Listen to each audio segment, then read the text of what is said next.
నమస్తే. ఇక జూబ్లీహిల్స్ ఆల్మోస్ట్ నవీన్ యాదవ్ గెలుపు ఖరారు అయిపోయిన పరిస్థితి. సో మనతో పాటు టీపీసీసీ జనరల్ సెక్రటరీ సంధ్యారెడ్డి గారు ఉన్నారు. సో చెప్పండి ఎట్లా చూస్తారు ఈ విజయాన్ని? సో ఆల్మోస్ట్ మెజార్టీ అనుకున్న మెజార్టీ 100% తెలంగాణ ప్రజలు కాంగ్రెస్ వైపు చూసినట్టుగానే జూబ్లీహిల్స్ ప్రజలు సెంటిమెంట్ కు తావివ్వకుండా కాంగ్రెస్ పార్టీకి, నవీన్ తమ్మునికి, రేవంత్ అన్న సారథ్యంలో హస్తం గుర్తు కోటేసిరు, మంచి మెజార్టీని ఇస్తున్నారు. బ్యాలెట్ ఓపెన్ చేసినప్పటి నుంచి కాంగ్రెస్ పార్టీ ఆధిక్యతలో ఉంది. మేము ఇవాళ మునుగోడు ఉప ఎన్నికలో కేసీఆర్ ఒక మాట అన్నాడు, పాలిచ్చే ఆవు కావాలన్నా, పాలిచ్చే బర్రె కావాలన్నా, గట్టి తిన్న దున్నపోతు కావాలా అన్నాడు. గట్టి తిన్న దున్నపోతు ఎవరు? BRS party. బీఆర్ఎస్ పార్టీని ఫామ్ హౌస్ లో వండబెట్టిరు. పాలిచ్చే ఆవుని ప్రజలు కోరుకున్నారు కాబట్టి ఇది ప్రజల విజయంగా భావిస్తున్నాము. తోకరావుడు అన్నావు కదరా పిల్ల పిత్రిగా కేటీ రామారావు, నీ తోక కట్ చేసిరు, నువ్వు పోయినావు, నీ కేల్ కథం దుకాణం బంధు. నువ్వు ఇంకా మళ్ళా నువ్వు హైదరాబాద్ లో బీఆర్ఎస్ పార్టీ అనేది ఉంటుందా కొడక చూడండి. రేవంత్ రెడ్డి గారిని టచ్ చేసినావు, రేవంత్ రెడ్డి గారిని తక్కువ అంచనా వేసినావు. కాంగ్రెస్ పార్టీని అధికారంలోకి తెచ్చింది రేవంత్ రెడ్డి గారు. నిజంగా కూడా అహర్నిశలు పని చేసిండు. రేవంత్ రెడ్డి గారిని నువ్వు ఏదో అనుకున్నావు, ఆయన నీ అయ్యలాగా నీ అయ్యని నమ్ముకొని నువ్వు వచ్చినావు. ఇవాళ రేవంత్ అన్న ఎవ్వరి పేరు చెప్పకుండా ఒక పులి బిడ్డగా, పాలమూరు బిడ్డగా సొంత కాళ్ళ మీద ఎదుక్కుంటూ ఇండిపెండెంట్ గా గెలుచుకుంటూ వచ్చిండు. అది రేవంత్ అన్నారా? మీకేం తెలుసురా? దొరల పాలన, దొంగ పాలన, అవినీతి పాలన, దగోగవర్ పాలన, కాలకేయ కుటుంబం. మీరు మీ బతుకులు దగ్గరవాడ మీరు ఏడ చూడు బామాదులకు వస్తారు. ఏం చేస్తారా వచ్చి మీరు దొంగ మాటలు మాడుకుంటారా? నేను ఒకటి అడుగుతున్నారా, సొంతం చెల్లెను 20 సంవత్సరాలు పార్టీకి పనిచేసిన చెల్లెను బయటికి వెళ్ళగొట్టిరు. సునీతమ్మకు నువ్వు మద్దతు ఇస్తావు, సునీతమ్మకు అండగుంటావు. యాడున్నవరా నువ్వు? మరి మొన్న ధర్నాలు చేసిందిగా, యాడున్నవరు? భరోసా ఇవ్వకపోతేవి. అమ్మకు అన్నం పెట్టినవాడు చిన్నమ్మకు బంగారు గాజులు చేపించిండంట. మరి రేవంత్ అన్న చెప్తాడు, సిగ్గుండాలి నీకు. ఇవాళ ఇప్పుడన్నా సిగ్గు తెచ్చుకోరు. గతంలో నేను మొన్న కూడా చెప్పినా నీకు, సునీతమ్మ మొగడు చచ్చిపోయి ఏడుస్తుండు. ఈ కేసీఆర్, ఈ హరీష్ రావు, రామారావు ఏడుస్తురు. వీళ్ళకేం పుట్టింది? ఏడుస్తురు. వీళ్ళకేం పుట్టింది? ఆమంటే మొగడు చచ్చింది ఏడుస్తుంది. వీళ్ళకేం రోగం పుట్టింది? సెంటిమెంట్ రాజకీయాలకు తావేయలేదు, దాన్ని మెచ్చుకోవాలి. సర్వేలు కూడా కాంగ్రెస్ ఓడిపోతుంది, బీఆర్ఎస్ గెలుస్తుందని చూపించాడు. పీకే గాడ కేకే గాడు అన్నాడు కదా, ఆరో చెప్పిన వాడు సర్వేలు ఎవరు నమ్ముతాడు? వాడు సర్వేలు నమ్మేటట్టుంటే కేటీ రామారావు జాతకం ఏముందో ట్యాంక్ బండ్ మీద చెప్పమని చెప్తా. ఆ రోజు చెప్పిన, ఈ రోజు చెప్తున్నా. ఒకటి, మేము ప్రజలను నమ్ముకున్నాం, ప్రజలు కాంగ్రెస్ పార్టీ నమ్మిరు. హస్తం గుర్తి అభ్యర్థి నవీన్ తమ్ముడు, నవీన్ తమ్ముడిని ప్రజలు నమ్మిరు. ఎందుకు అంటే కేసీఆర్ లాగా ఓడిపోతే ఫామ్ హౌస్ లో వండుకోలే, 2 సార్లు ఓడిపోయిండు. ప్రజలు నమ్ముకున్నాడు, ఇక్కడే వెతుక్కున్నాడు. ఆ ఓడిపోయినా కూడా ప్రజల వైపే ఉన్నాడు. చిన్న శ్రీశైలం యాదవ్ అన్న కుటుంబము రౌడీ అని ఎవడన్నాడో వాంతోకలే కట్ చేసిరు. ఎవరు? జూబ్లీహిల్స్ ప్రజలు మంచి తీర్పునిచ్చారు. ఇక ప్రజల తీర్పుని కూడా గౌరవించకపోతే డాష్ తో కొడతాం. ఇంకొకసారి మళ్ళీ ప్రజల మీద ఏదన్నా మాట్లాడిరనుకో తోలు తీస్తాం కొడక. ఇప్పుడు రండి. ఎప్పుడు కూడా మహిళలకు బీఆర్ఎస్ పార్టీలో ప్రాధాన్యతనే లేదు. ఇప్పుడు వాళ్ళని వాడుకొని దొంగోట్లు ఏడేసినామని చెప్పి మహిళలతోని డ్రామాలు ఆడిపిస్తున్న బీఆర్ఎస్ పార్టీ కర్రగాల్చి వాత పెట్టిరు. ఇక రాండిరా చర్చలకు రాండిరా. ప్రచారం ఒకేతే రేవంత్ రెడ్డి ఎంటర్ అయిన తర్వాత కంప్లీట్ గా ప్రచారం ఇంకో వైపు వెళ్ళింది అని చెప్పి చెప్తున్న పరిస్థితి ఒకవైపు. ఇంకోటి, సో ఈ ఒక్క ఎలక్షన్ కి సీఎం అన్నిసార్లు తిరగాలని ఇంటర్వ్యూలో కేటీఆర్ కూడా మాట్లాడారు. ఒక్క వ్యక్తి కూడా ఇంపార్టెంట్ కాంగ్రెస్ పార్టీకి, సిగ్గుండాలి. ఒక్క మనిషి కూడా, ఒక్క ఓటు కూడా చాలా అమూల్యమైంది. ఒక్క వ్యక్తి కోసమైనా ఆయన ప్రాణం ఇస్తాడు. ఇవాళ కళాకారులకు పెద్దపీటను వేసింది, రచయితలకు పెద్దపీటను వేసింది, కులాలకు మతాలకు చూడలే. ఇవాళ కేసీఆర్ ఎక్కడనో ఉన్నోని, బీహార్కి వెళ్ళి వచ్చినోని తెలంగాణ రాష్ట్రానికి సీఎం చేస్తే బిచ్చగాలను చేసిపోయినావు. కళాకారులను గుండెల్లో పెట్టుకుని పాడమోసిన మా రేవంత్ అన్న.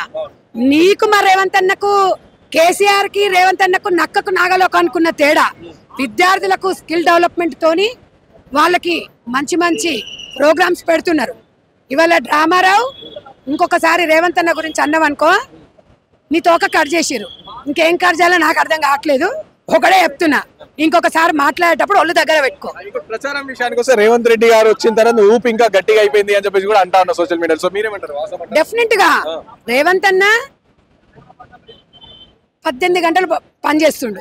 ఆ 4 గంటలు పడుకుంటాడో కూడా నాకు తెలియదు. అలా కుటుంబానికి కూడా టైం ఇస్తలేడు.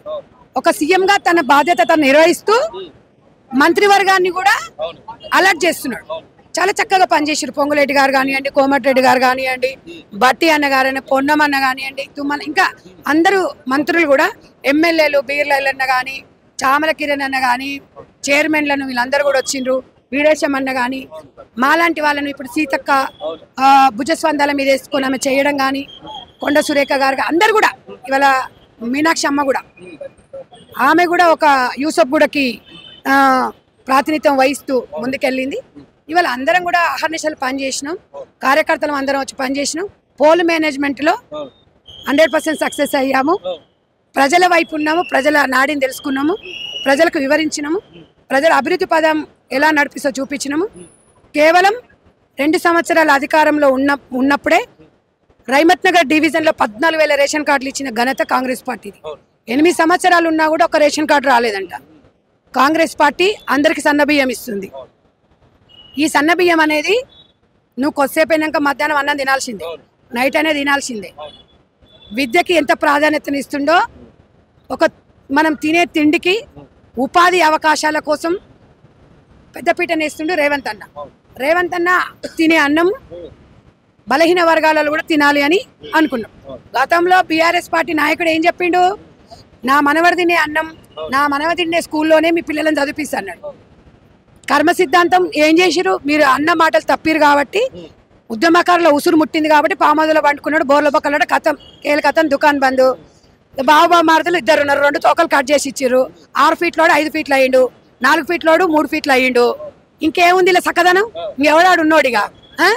కాబట్టి వీళ్ళ గురించి మాట్లాడుకోవడం బంద్ చేసుకొని కొడక మళ్ళీ ఇంకొకసారి మళ్ళీ కాంగ్రెస్ పార్టీ జోలికి వచ్చిర్రు అనుకో, ఇక దేంతో సమాధానం చెప్పాలనో ప్రజలు చెప్పిర్రు. సో ఇక ఈ జూబ్లీహిల్స్ గెలుపు అనేది ప్రజల గెలుపు అంటారా, కాంగ్రెస్ పార్టీ గెలుపు అంటారా? కాంగ్రెస్ పార్టీ నమ్మిన వాళ్ళు కాబట్టి ప్రజల విజయం. డెఫినెట్ గా ఎవరిని నమ్ముకొని ప్రజలు విజయం ఇచ్చిండ్రు? కాంగ్రెస్ పార్టీని. డెఫినెట్ గా కాంగ్రెస్ పార్టీ అభ్యర్థి ఎవరు? నవీన్ తమ్ముడు. నవీన్ తమ్ముడు ఎవరు మనిషి? కాంగ్రెస్ పార్టీ. కాంగ్రెస్ పార్టీ ఎవరు? రేవంత్ రెడ్డి గారు. రేవంత్ రెడ్డి గారు ఎవరు? కాంగ్రెస్ పార్టీ అధిష్టానం. ఇంతమంది పనిచేసిండ్రు. 100% వాళ్ళ నమ్మకాన్ని మేము ఉమ్ము చెయ్యము. మేము నేను కూడా రైమత్ నగర్లో 4-5 బూతులు ఇన్ఛార్జ్గా ఉన్నాను. నేను సమస్యలు కూడా తెలుసుకున్నాను. ఎప్పటికప్పుడు సమాచారం గాంధీ భవన్కి అందించినాము. డెఫినెట్గా 3 సంవత్సరాలలో 100% సక్సెస్ చేస్తాము. వాళ్ళకు నమ్ముకున్న జూబ్లీహిల్స్ ప్రజలను, నమ్ముకున్న వాళ్ళని ఎప్పుడు ముమ్ము చేయము. విజయ అవకాశాలు చూస్తున్నాం.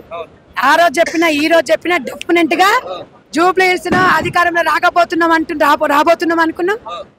జై రేవంత్ అన్న, జై కాంగ్రెస్. సో మీరు చెప్పినట్టు 14వ తారీఖు మళ్ళీ కలుస్తాం, మళ్ళీ మాట్లాడతాను. సో ఇప్పుడు మీరు రైమత్ నగర్ ఇన్ఛార్జ్ గా ఉన్నారు. సో కొన్ని ప్రాంతాలలో సమస్యలు తెలుసుకున్నారు. సో ఆ సమస్యలు మరి 3 సంవత్సరాల తర్వాత మళ్ళీ నేను మళ్ళీ అడుగుతాను. సో ఆ సమస్యలు తీరుస్తానంటారు? డెఫినెట్ గా 3 సంవత్సరాలు అవసరం లేదు. చిన్నవి అడిగిండ్రు వాళ్ళు. రేషన్ కార్డులు అడిగిండ్రు, సన్న బియ్యము, కొంచెం విద్యా వ్యవస్థ బాగాలేదన్నాడు. విద్యా వ్యవస్థ అన్న చూస్తున్నాడు. నిజంగా చాలా సంతోషం అనిపిస్తుంది నాకు మాట్లాడాలంటే. ఎందుకంటే నిన్న ఆ జూబ్లీహిల్స్ లో తిరిగినాము. నిజంగా కూడా రాముడు ఎట్లా అరణ్యంలో తిరిగితే ఎలా అనిపించిందో వాళ్ళ సమస్యలు తెలుసుకుంటున్నప్పుడు ఆ విజయానికి కారణం మనం కూడా భాగస్వాములం కాబట్టి ఆనందం అనిపిస్తుంది. వాళ్ళు హ్యాపీగా ఉండాలి. నిజంగా అక్కడ ఉన్న మైనార్టీ సోదరులు చాలా ఇబ్బందులలో ఉన్నారు. కనీస సౌకర్యాలు లేవు. హిందూ ముస్లిం బాయ్ బాయ్ అని రేవంత్ అని అన్నాడు. దాన్ని కూడా రాజకీయం చేసిరు ఈ కొడుకులు. అజారుద్దీన్ భయ్యకి పదవి ఇస్తే కూడా ఈ కొడుకులు ఓర్చుకోలేదు. బీజేపీ పార్టీ సిగ్గుపడాలి. ఎక్కడ పోయిరో ఏడదచ్చిరో కూడా తెలియదు. వీళ్ళు ఎక్కడనో ఏట్ల రాయి తిన్నాడు, గూట్ల రాయి ఏట్ల రాయి తీస్తున్నాడు కిషన్ రెడ్డి. సిగ్గుండాలి. ఇక ముఖం మరి ఎడబెట్టుకుంటాడో బీజేపీ పార్టీ చెప్పాలి. డిపాజిట్ కూడా రావాలకు అంత సినిమా కూడా లేదా ఆడ. బీఆర్ఎస్ పార్టీ కేల్ కథం దుకాన్ బంద్ ఈ రోజు నుంచి. ఇవాళ ప్రజల విజయము, కాంగ్రెస్ పార్టీ విజయము. ముఖ్యంగా social media, print media, electronic media మీలాంటి తమ్ముళ్ళ విజయం కూడా భాగస్వామ్యమైంది. అప్డేట్గా ఓటర్లు ప్రజాస్వామ్యంలో పొలిటికల్ లీడర్స్కి మధ్యలో వారధిగా ఉంటూ ఎవరికి కొమ్ము గాయకుండా ఉన్నది ఉంటే ప్రజాస్వామ్యంలో చెప్పిండు. మీకు కూడా ధన్యవాదాలు. ఇలా కలిసిమెలిసి పనిచేసుకుంటూ పోతున్నాము. చాలా సంతోషము. కళాకారులకు మంచి రోజులు రాబోతున్నాయి, ఉద్యమకారులకి మాలాంటి మహిళలకి మంచి రోజులు రాబోతున్నాయి. డెఫినెట్ గా సంతోషంగా అనిపిస్తుంది. ఈ తీర్పుని గౌరవిస్తూ ఇంకా ఒక బాధ్యత పెరిగిందని నేను తెలియజేసుకుంటాను. సో విన్నారుగా ఈ విధంగా. సో ఈ జూబ్లీస్ లో గెలవడం అనేది ఒక బాధ్యత పెరిగింది మాకు. అండ్ జూబ్లీస్ లో ఇచ్చిన హామీల ప్రకారం, ప్రజలు చెప్పిన సమస్యల ప్రకారం అన్ని కూడా నెరవేర్చామని చెప్పేసి సంధ్యారెడ్డి గారు చెప్తా ఉన్న పరిస్థితి. కెమెరా పర్సన్ సాయితో Rana Pratap reporting YNTV from Hyderabad.